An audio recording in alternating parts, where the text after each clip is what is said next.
The world knows Bruno Mars for the music, the moves, and the smile. But behind the gold suits and sold-out tours is a story nobody was ever supposed to hear. The homeless child who performed to survive. The young artist the industry tried to break. The man who almost lost love, himself, and everything he built. This isn't the story of a star. This is the story of a fighter who rose, fell, rose again, and is still trying to figure out who he is when the music stops. Before people around the world knew Bruno Mars as a superstar, he was a small child trying to make sense of a life that never gave him the chance to grow slowly. When he was only 4 years old, he was already on stage almost every night, wearing a tiny Elvis jumpsuit and copying the moves that adults spent years learning. His father dressed him like that because tourists loved it, and the family needed the money. Bruno learned early that applause fed the family, and if he stopped being good enough, the income would stop too. While other kids played with toys or watched cartoons, he was performing 2 shows a night, 5 nights a week. The pressure may have looked cute from the outside, but for a child who barely understood the world, it created a deep fear of failing even before he started school. His family act in Waikiki was popular, and tourists loved watching the little boy who moved like Elvis. But behind the fun image, Bruno was learning something heavy. The crowd expected him to be perfect every night, and his family depended on him more than anyone realized. By the time he was 10, he had already performed around 1,000 shows.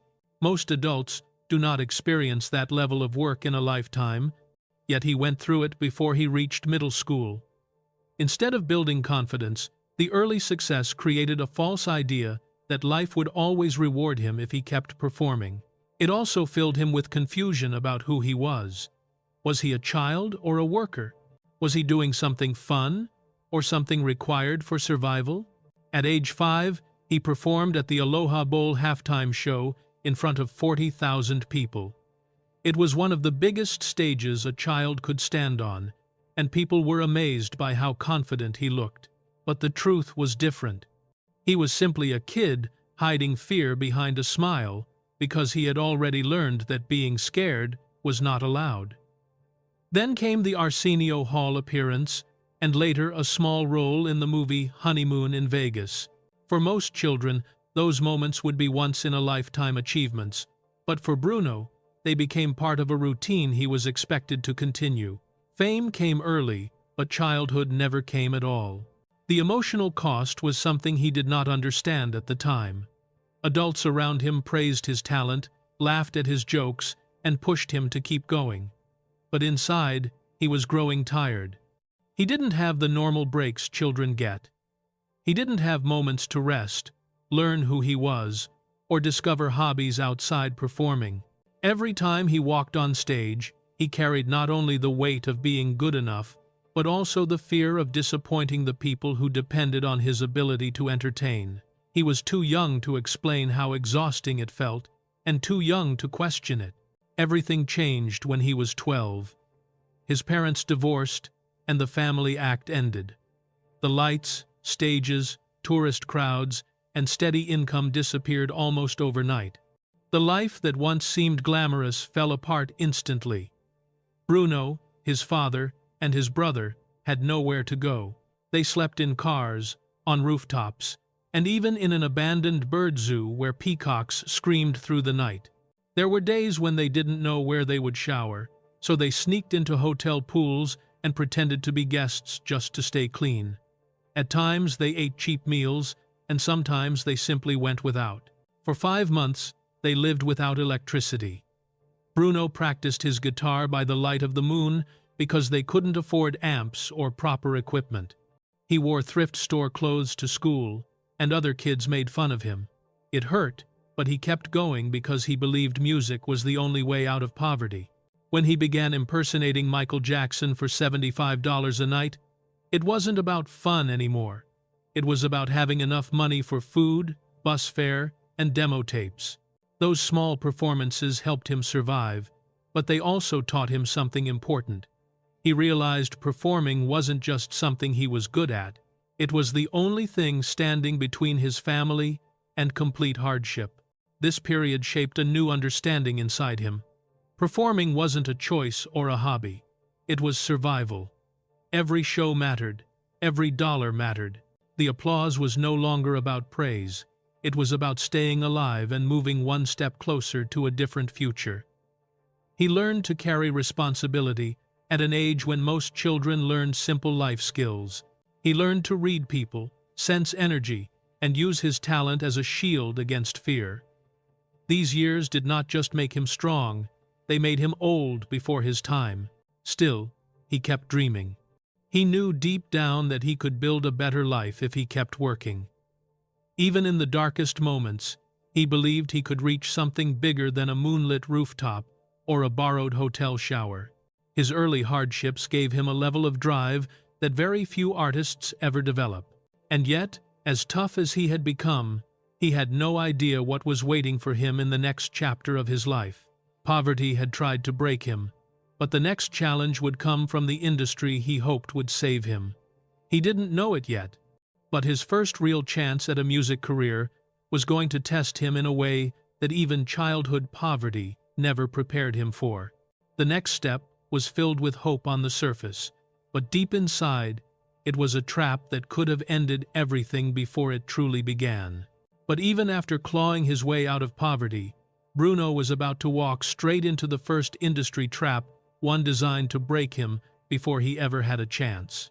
When Bruno Mars arrived in Los Angeles at 18, he came with $600, 3 demo CDs, and a dream he had carried since childhood.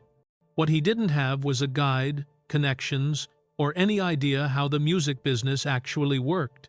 He only knew that staying in Hawaii meant repeating the same small shows forever, and LA was the place where anything could happen. But within days, he realized the city did not care about dreams. Money disappeared fast. He moved from one temporary place to another, sometimes staying in cheap motels and sometimes sharing cramped Koreatown rooms with 6 other guys. Privacy did not exist, and neither did comfort. Most days he survived on 99-cent tacos because that was all he could afford. He knew he needed work, but no one wanted to hire a young man with no experience. So he lied his way into a DJ job on Van Nuys Boulevard, saying he knew how to run the equipment. In truth, he had never touched a DJ board in his life. After 2 nights of mistakes and frustrated customers, he was fired. The $75 he earned kept his phone from being shut off, but the humiliation stayed with him. He used to perform in front of thousands as a child. Now he could barely hold a small job for more than 48 hours. Then he got what he thought was his big break, a contract with Motown Records. The deal was only 3 pages long, but he was young, excited, and desperate for a chance. He signed without asking many questions. Motown wanted him to be a Latin pop artist, even though he didn't write in Spanish. They weren't sure what to do with him, and he didn't know how to fight for creative control. For 9 months he tried to fit into their system, but nothing worked. No songs were released, no direction was given, and then, 9 months later, the label dropped him. Being dropped so quickly crushed him. He had already told his family he signed with a major label, and now he had to face the reality that he had failed before he even started. The shame and confusion were heavy, and for the first time, he thought maybe he wasn't meant to make music on a big stage. But this low moment led to something unexpected. Another artist dropped around the same time was Philip Lawrence, a songwriter and singer who believed in Bruno's voice. They became friends almost instantly, each trying to figure out the same industry that had rejected them. Together, they decided to make music that labels could not ignore. They didn't have money or a proper studio, so they used the back seat of Philip's worn-out 1999 Toyota Corolla. They wrote songs in parked lots and outside small studios, recording rough ideas whenever inspiration came. They paid a producer, Ari Levine, not with real money but with burritos from 7-Eleven because that was all they could afford. The 3 of them jokingly called themselves the Smeezingtons. What started as a survival partnership slowly turned into one of the strongest creative teams in pop music. But talent alone wasn't enough. Bruno and Philip knew they had to understand why hit songs worked. They studied over 1,000 songs, breaking down melodies, rhythms, hooks, and emotional patterns. They weren't just writing anymore, they were learning the science behind what made listeners connect. They learned how to build a chorus that stuck in people's memory, and how to write lyrics that felt simple but meaningful. This period was not glamorous at all, but it was the training that shaped Bruno into a future music architect. Even with all this learning, they still needed money. When they wrote a song called Lost, they sold it to Menudo for $20,000. It was heartbreaking to give up something they loved, but they were close to eviction and had no choice. That money kept them in LA a little longer, giving them time to keep improving. Shortly after, they got another opportunity, writing the chorus for Flo Rida's Right Round. The song became a massive hit. It was the first time Bruno tasted success behind the scenes, even though the world didn't know he had helped create it. People were dancing to his melody without ever hearing his name. This invisible success continued when they wrote Nothing on You for B.O.B. The song became another hit and introduced Bruno's voice for the first time on a major track. But even that came with a lesson. The industry loved the song, but they didn't immediately celebrate Bruno as an artist. They saw him as a writer who could deliver hits for others. He learned quickly that the industry would take your music long before it cared about your name. It was painful to watch others sing the songs he dreamed of performing himself, but he also knew that every hit they wrote brought him one step closer to proving he deserved his own spotlight. Still, this period taught him patience, discipline, and resilience. He learned that rejection did not mean the end. It meant adjusting, improving, and trying again. He learned that talent without strategy leads nowhere. He learned that success behind the scenes could be just as important as success on stage. And he learned that partnerships, like the one he built with Philip and Ari, could create opportunities that no record label ever offered him before. These years in LA were filled with mistakes, failures, small wins, and slow growth. They were painful, but they built the foundation for everything that came next.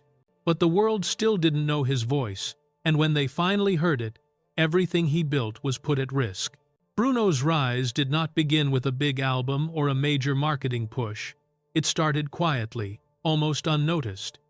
His first EP was small, only a few songs, and it came out without much attention. Critics barely mentioned it, and most listeners had no idea who he was. After years of hard work in Los Angeles, this could have felt disappointing, but Bruno didn't treat it as a failure. He saw it as a door that finally opened, even if only a little. The EP didn't make him a star, but it proved he had something worth sharing. It showed him that if he kept releasing music, someone would eventually hear him. Soon after, he started working on his first full album, Doo-Wops and Hooligans. The budget was small. There were no expensive features or big producers. Everything was made with the same raw energy he had built during the years he struggled in LA. The album didn't use any samples because they couldn't afford them. Every sound came from Bruno and the small team he trusted. He put his heart into simple melodies, honest lyrics, and emotional clarity. They weren't trying to make a hit. They were trying to make something true. Then Just the Way You Are came out, and everything changed overnight. It went straight to #1 and stayed there. The song went 13 times platinum and became an anthem for people who wanted to feel loved just as they were. It didn't rely on shock, complicated words, or heavy production. It was pure emotion. People around the world connected to the message. Husbands played it for wives, fathers played it for daughters, and couples played it at weddings. This one song suddenly lifted Bruno from an unknown new artist to one of the most recognizable voices on radio. Not long after, Grenade came out. While his first hit celebrated love, this one explored heartbreak. The song showed a different side of Bruno, one willing to give everything for someone who didn't give anything back. The message was painful and honest, and listeners felt it deeply. The song pulled in over 559,000 downloads in 1 week, which was a huge number at the time. Suddenly, Bruno didn't just have one global hit, he had two, and both songs crossed 5 million in sales, something only Lady Gaga had done before him. For someone who once doubted he would ever be recognized, these numbers were more than success. They were proof that he finally belonged in the music world. But with success came pressure. His name was everywhere. He received 7 Grammy nominations, including major categories that most new artists never touch. He was the youngest male artist nominated in those categories since Stevie Wonder. People expected him to deliver hit after hit, and the music industry watched closely to see if he could keep up. When he won Best Male Pop Vocal Performance, it showed the world he wasn't just lucky. He was talented, disciplined, and ready for more.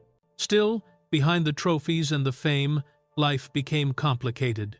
Bruno realized that success brought new problems he never imagined. He didn't have privacy anymore. He couldn't go out like a normal person without being recognized. Touring became a never-ending cycle of airports, hotels, and sound checks. Fans saw the bright lights and huge crowds, but they didn't see the exhaustion, the pressure to stay perfect, or the loneliness that followed him from city to city. He used to dream about traveling the world, but once he finally started touring, he learned how isolating it could be. You meet thousands of people, but you still end up alone in your hotel room at the end of the night. Fame also changed the way people treated him. Some people became closer, but others pulled away because they felt intimidated or replaced. His schedule became so demanding that relationships became harder to maintain. He missed family moments, birthdays, and quiet times he once took for granted. The more successful he became, the more he had to sacrifice. He kept smiling for cameras and interviews because that was what people expected. Everyone loved his charm, his high-energy performances, and his smooth voice. But very few saw the stress behind his eyes or the fear of losing everything he worked for. The media focused heavily on his image. They loved his style, his old-school energy, and his natural stage presence. They called him the perfect blend of talent and charisma, but as they celebrated his surface, they never asked about the internal struggles. They didn't ask how fame affected his confidence, mental health, or identity.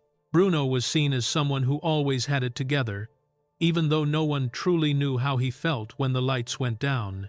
He didn't complain publicly, but the pressure continued to build. Every new hit raised expectations. Every performance created new standards he had to match. He was no longer the unknown kid from Hawaii. He was a global star, and the world expected greatness every time he touched the microphone. The more he succeeded, the more he felt trapped by the very thing he had worked so hard to achieve. Fame was loud, but his personal life grew quieter. He didn't always know who to trust. He didn't know if people liked him as a person or only for his talent. His childhood taught him to perform through fear, but now the stakes felt higher. One wrong move could damage everything he built. Still, Bruno kept pushing. He wasn't satisfied with repeating the same sound again and again. Even though the world wanted more songs like Just the Way You Are and Grenade, he didn't want to become predictable. He wanted to grow, experiment, and challenge himself. He knew he couldn't stay the same artist forever, but while the world crowned him a star, Bruno was preparing to do something far more dangerous, to reinvent himself completely. When Bruno started planning his second major album, people around him expected him to repeat the formula that made him famous. The label wanted a safe dance pop album with catchy beats, easy radio play, and songs that fit the trends of the moment. They believed sticking to what worked before was the smartest move. But Bruno felt uncomfortable with the idea of making the same music again. He didn't want to be trapped in one sound or become predictable. He wanted to grow, even if that meant risking everything he had just earned. Instead of choosing one direction, he decided to explore almost every direction. The album he imagined would include 9 different genres. It would mix rock, reggae, soul, pop, funk, and more. He wanted live horns, old-school drums, vintage tape machines, and equipment that studios rarely used anymore. These choices were expensive, and the label didn't want to pay for them.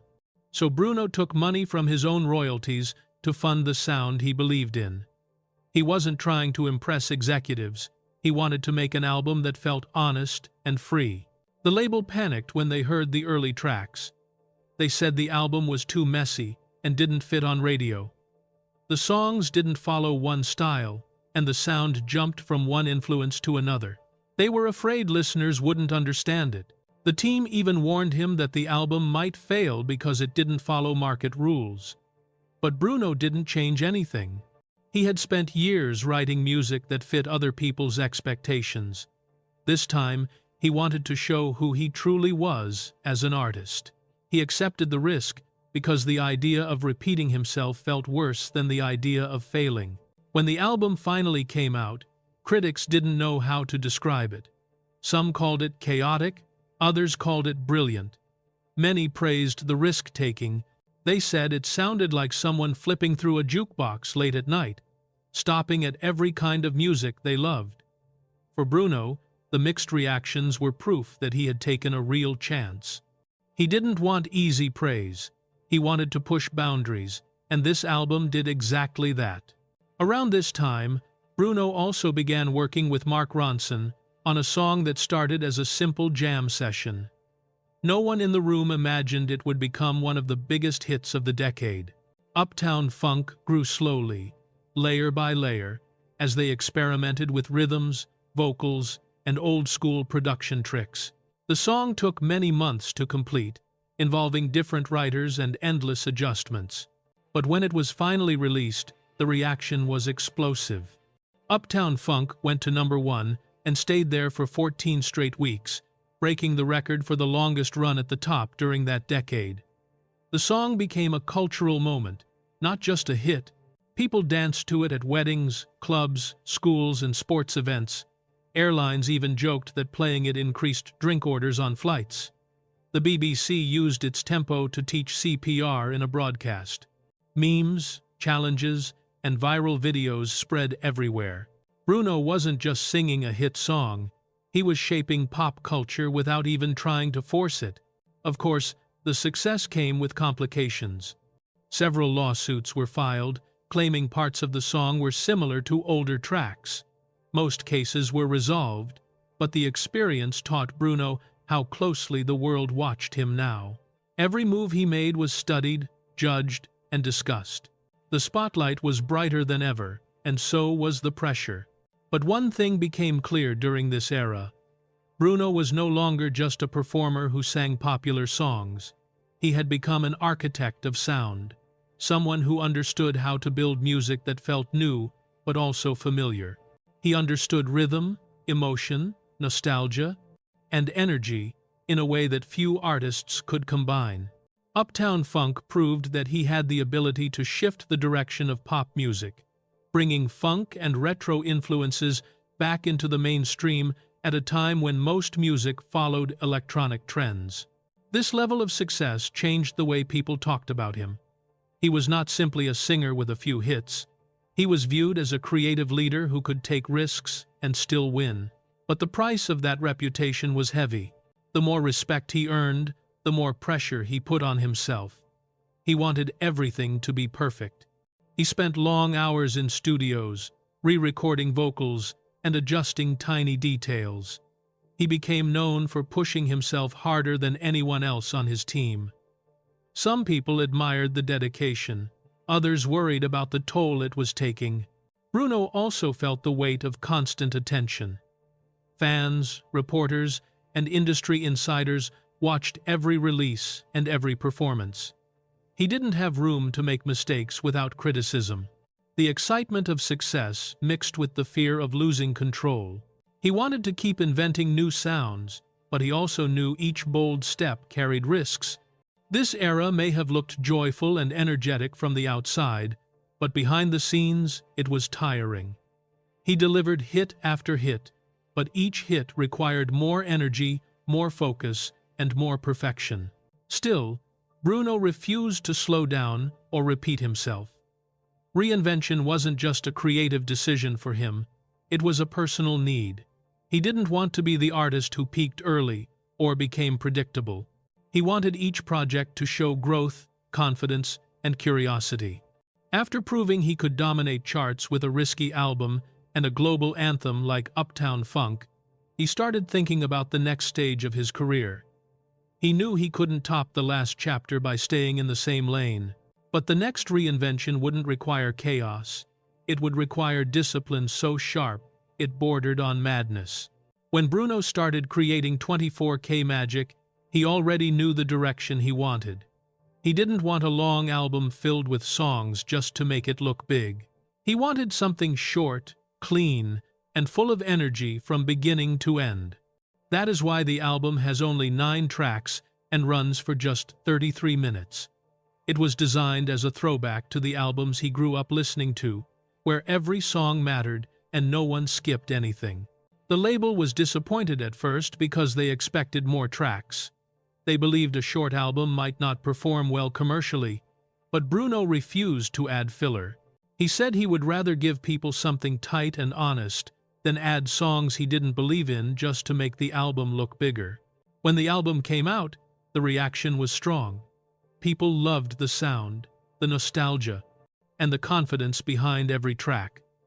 Bruno mixed modern production with old-school influences, using vintage synths, talkboxes, and ideas inspired by cassette tapes and 90 seconds R&B. He wanted listeners to feel like they were hearing something familiar and new at the same time. The album had no weak tracks because he removed anything that didn't feel right. This attention to detail became one of his trademarks, and many fans appreciated how much effort went into every note. The success of the album reached a peak at the Grammys. In one night, 24K Magic won Album of the Year, Record of the Year, and Song of the Year. It swept major categories and shocked many people in the industry. Bruno already had hits before, but this moment placed him in a different league. He wasn't just a popular artist anymore. He was recognized as one of the most influential creators of his time. Some critics said the wins were one-sided, but the numbers and the public response showed that people truly loved the album. It was rare for a short project to make such a huge impact, but 24K Magic proved that quality mattered more than length. That's What I Like became one of the album's biggest songs. It went 7 times platinum and showed how Bruno could mix R&B, pop, funk, and soul in a way that felt natural. The song reached people of all ages and became a global anthem. Its influence spread across genres, and many artists began releasing music with a similar playful, smooth tone. It showed that Bruno could shape trends instead of following them. He had learned how to use his voice and writing style to turn simple ideas into songs that stayed with people. The 24K Magic World Tour pushed everything even further. It had 215 shows across 6 continents and became one of the highest-grossing tours of all time. It brought in around $367 million and sold more than 3.5 million tickets. In some cities, he broke local attendance records. The demand was so high that extra shows were added in multiple countries. Fans appreciated the energy, choreography, live band, and feeling of nostalgia his performances created. Bruno rehearsed endlessly to make sure every show looked and sounded perfect. He wanted people to walk away feeling like they had just experienced something special and rare. Behind all this success, Bruno was dealing with pressure that most people never saw. His perfectionism, which had helped him reach the top, also made his life difficult. He worked long hours, often revising small details that others would ignore. He wanted every vocal, every dance move, and every sound on stage to be sharp. This level of dedication impressed many, but it also took a toll on him. He felt responsible for giving people a great experience, and that responsibility became heavier as he grew more famous.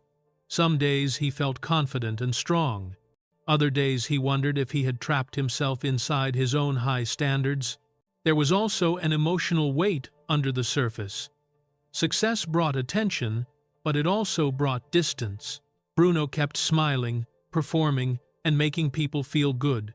But inside he struggled with stress and moments of doubt. People expected him to always deliver perfection, and the pressure to meet those expectations affected him more than he admitted. The world saw confidence, gold suits, and bright energy, but the hard work behind the scenes was exhausting. Touring nonstop also made it difficult to maintain a normal life. He traveled constantly, lived out of hotels, and often felt disconnected from anything stable or familiar. This led to an identity question he carried quietly. He did not know if he was still choosing perfection or if perfection had started to control him. He wondered if he was chasing his passion or if he had become a prisoner of his own success. Once you reach the top, people expect you to stay there forever, and that kind of pressure can shape every decision an artist makes. Bruno didn't want to repeat the same sound. He didn't want to become predictable. But he also didn't want to disappoint the millions of people who now expected greatness from him every time he released music. Even with all of this, he continued to create. Music was the one thing that always made sense to him.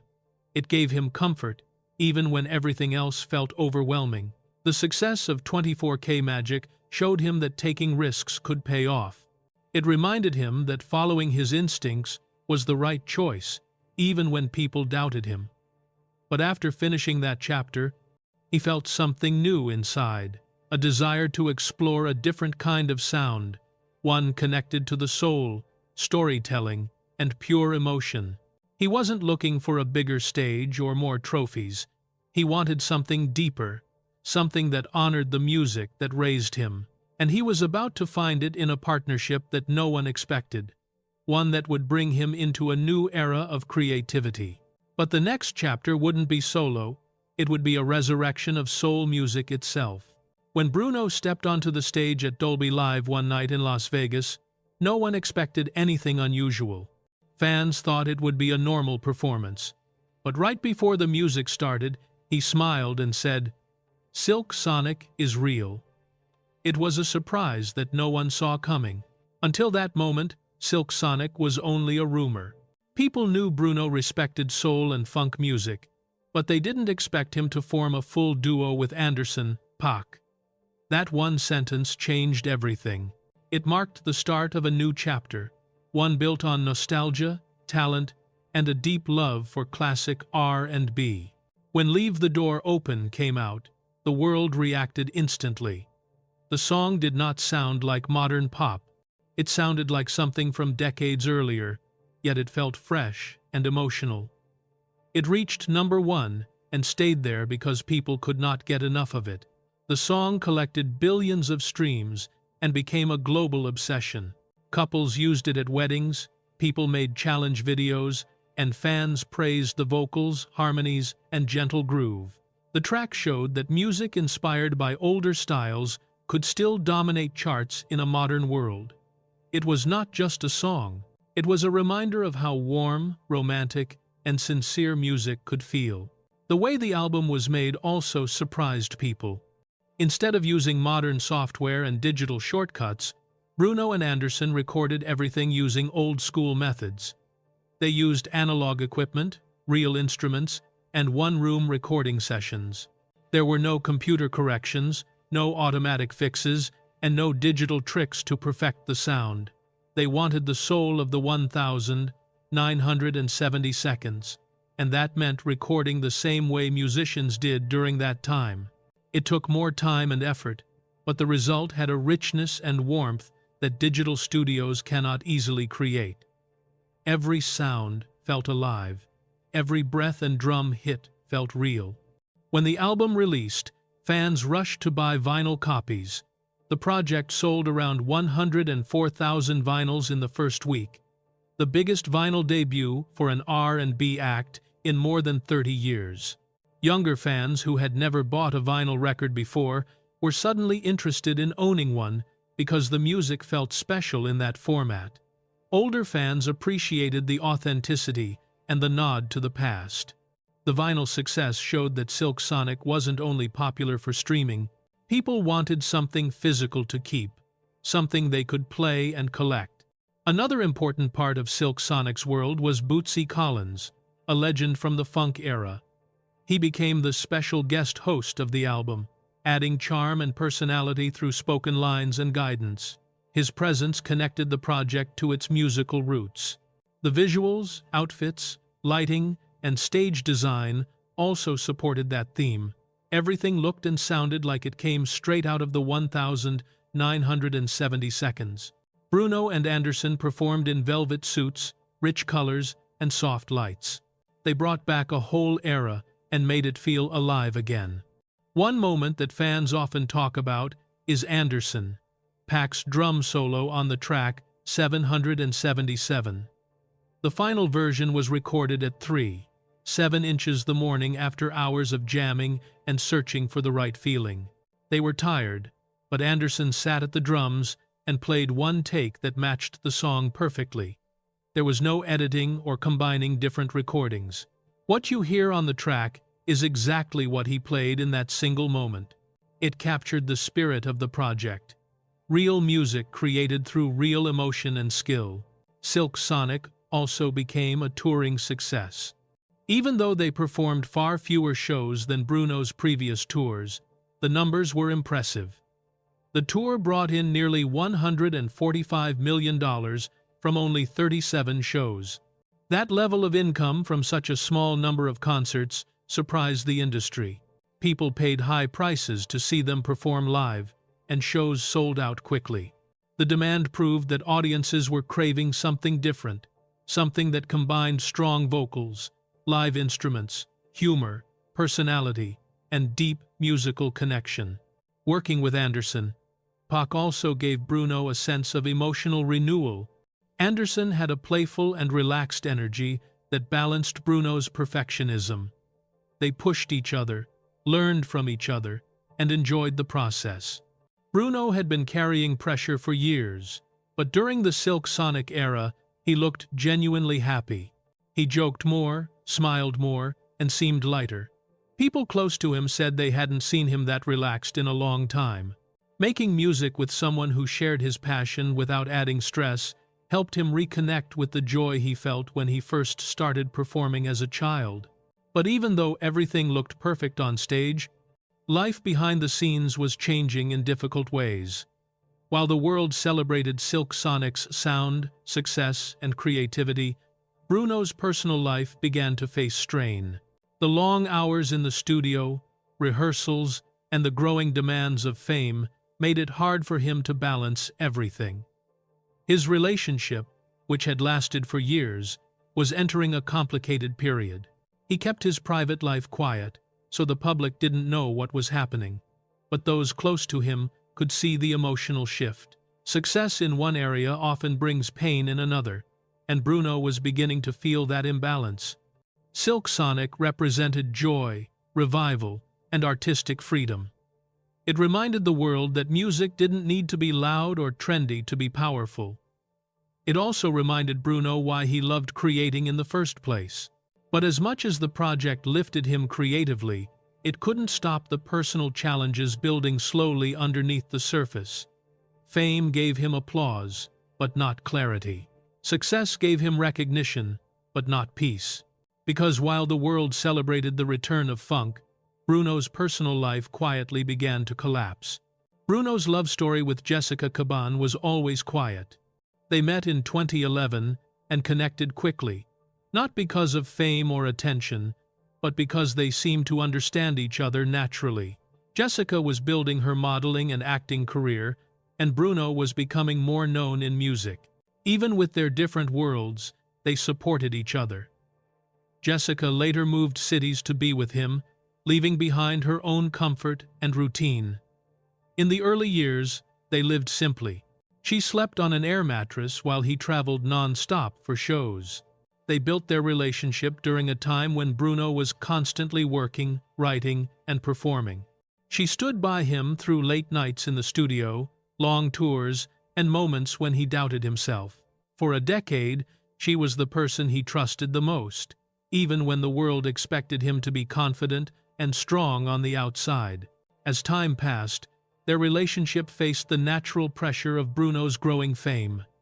Touring became more intense, the responsibilities became larger, Bruno's schedule was unpredictable, and Jessica had her own career growing too.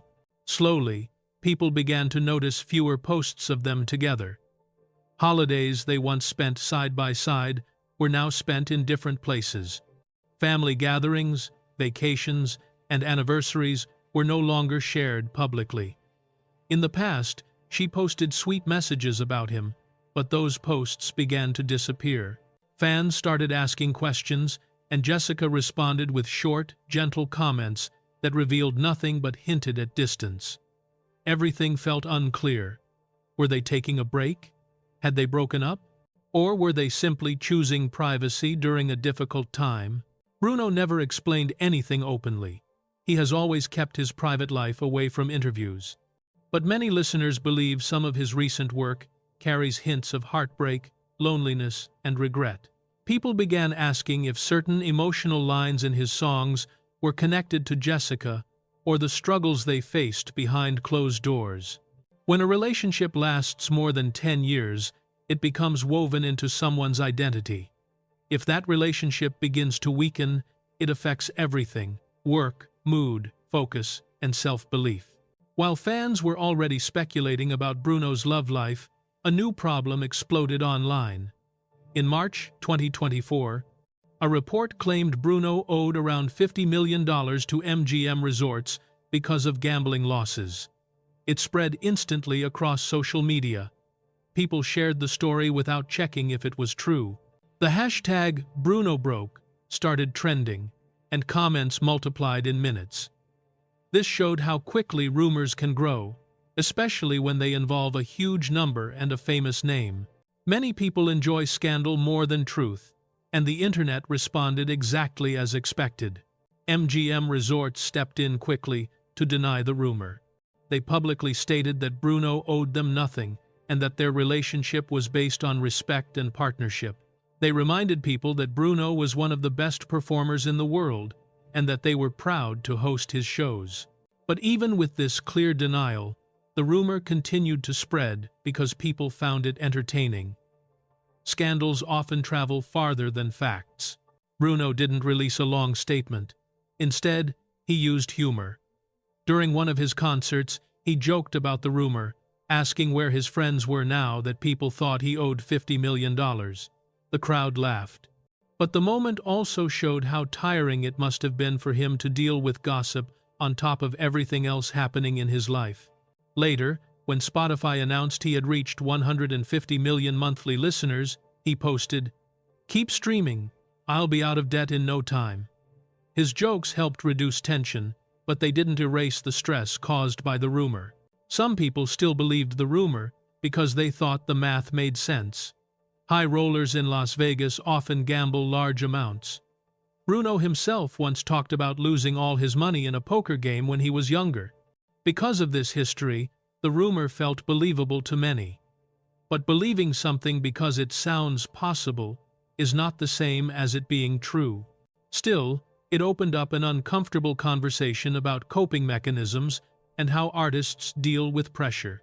Gambling, in general, can become a way for people to escape stress, loneliness, or emotional pain. Even if Bruno didn't owe MGM anything, the discussion made people look deeper into the pressures he carried. Behind all the music, awards, and performances, Bruno has always been human. He grew up with financial instability. He entered the industry through rejection and struggle. He became famous in a world that constantly demands more from artists. Fame gives you money and admiration, but it also takes stability, privacy, and peace. Managing a long-term relationship in the middle of non-stop touring is extremely difficult. Trying to stay mentally healthy while dealing with rumors, expectations, and pressure is even harder. Many fans assume success protects people from stress, but often it creates more of it.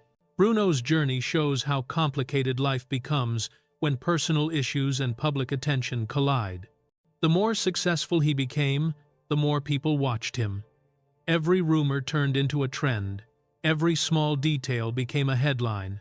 While fans celebrated his achievements, he faced emotional challenges that no one could see.